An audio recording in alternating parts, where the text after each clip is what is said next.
അങ്ങനെ ഞാൻ ചോറെല്ലാം എടുത്ത് അങ്ങോട്ടേക്ക് പോയി.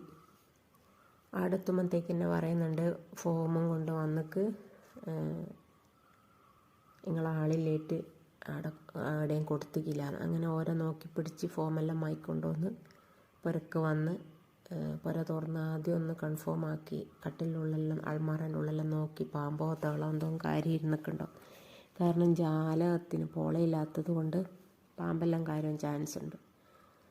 അങ്ങനെ അതെല്ലാം കൺഫേം ആക്കി മൊത്തം മണ്ണാമ്പലെല്ലാം അടിച്ചു വാരി. കുറേ ആയി, 10-20 ദിവസമായാലും അടങ്ങി പോന്നിട്ട്. അങ്ങനെ എല്ലാം അടിച്ചു വാരി തുടച്ച് വാതിക്കൽക്കോനായെല്ലാം നല്ലോണം ഓസിട്ട് വെള്ളം അടിച്ച് കൈ നല്ലോണം ഒന്ന് അടിച്ചു വാരി തുടച്ചാൽ തന്നെ നല്ലൊരു വൃത്തിയാണ്. പിന്നെ കുറേ അടക്ക വീണിട്ടുണ്ടായിരുന്നു. അടക്കയും തേങ്ങയെല്ലാം ഇങ്ങനെ വീഴുന്നുണ്ട്.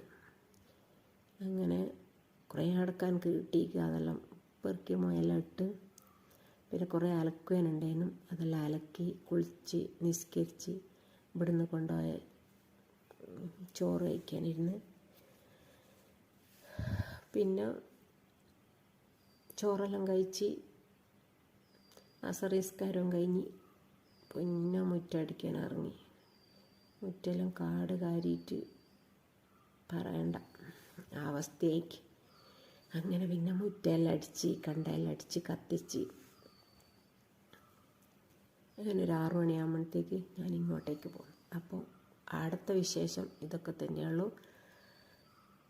വീഡിയോ ഇഷ്ടമായിട്ടുണ്ടെങ്കിൽ ലൈക്ക് ചെയ്യുക, ഷെയർ ചെയ്യുക, സബ്സ്ക്രൈബ് ചെയ്ത് സപ്പോർട്ട് ചെയ്യുക. ഓക്കെ.